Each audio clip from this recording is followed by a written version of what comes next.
Good afternoon. I am Vaibhav, Assistant Professor of Geography in Jamunilal College. Today I am going to discuss the topic Neo-Determinism in Geography, but firstly I will talk about determinism and possibilism. Determinism refers to the idea that everything in human life is caused inevitably by the natural environment. It is a philosophical concept and it stresses the influence of environment on man and his activities and treats man subordinate to environment. Philosophy of determinism is based upon the interaction between primitive human society and the strong forces of nature.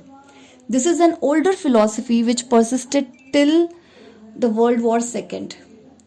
It says that the strong forces of environment controls the course of human action.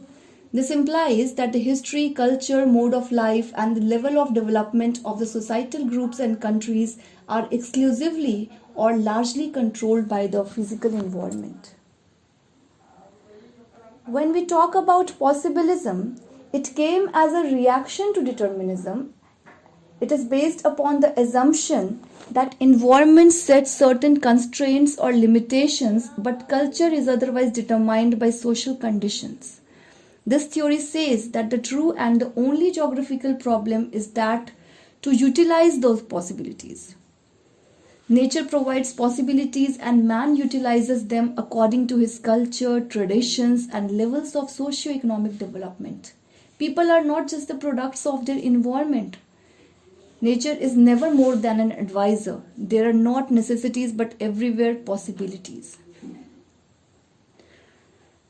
When we talk about neo-determinism, actually it is nearer to the real world situations than both environmental determinism and possibilism. It is also known as scientific determinism. It is an outcome of a reaction to possibilism. Ellsworth Huntington, known as the champion of scientific determinism, who attempted scientific deterministic concepts in his writings, In the Pulse of Asia, Climate and Civilization, Mainsprings of Civilization, he stressed upon the importance of climate determination and considered climate as a sovereign factor of environment and has developed the climate optimum theory for development of human civilization. As a reaction to possibilism, Griffith Taylor formulated his stop and go determinism. He said that the best economic program for a country to follow has in large part been determined by the nature, and it is the geographer's duty to interpret this program. Taylor in his book Australia writes, man is able to accelerate, slow or stop the progress of country's development, but it should not, if he is wise, depart from the direction as indicated by the natural environment. He is the traffic controller in large city who alters the rate and not the direction of progress. He was of the view that man plays a very important part, but man is not a free agent. He argued that the limit of agricultural settlements in Australia has been set by factors of the physical environment such as distribution of the rainfall. He says that man follows nature's plan only if he is wise, presuming he can act foolishly, which admits the possible contention that within broad limits set by the environment, man can choose at the very least. But wisdom and folly are human concepts. The nature knows nothing of them. This theory says that in no environment are the possibilities limitless, and for every choice a price must be paid.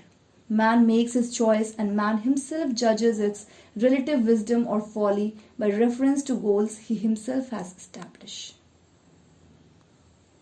Undoubtedly, the nowadays reviving determinism has had the greatest influence, but possibilism also had a significant impact on geography.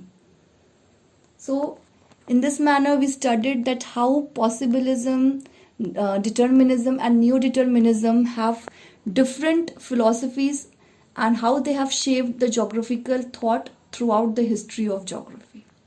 Thank you.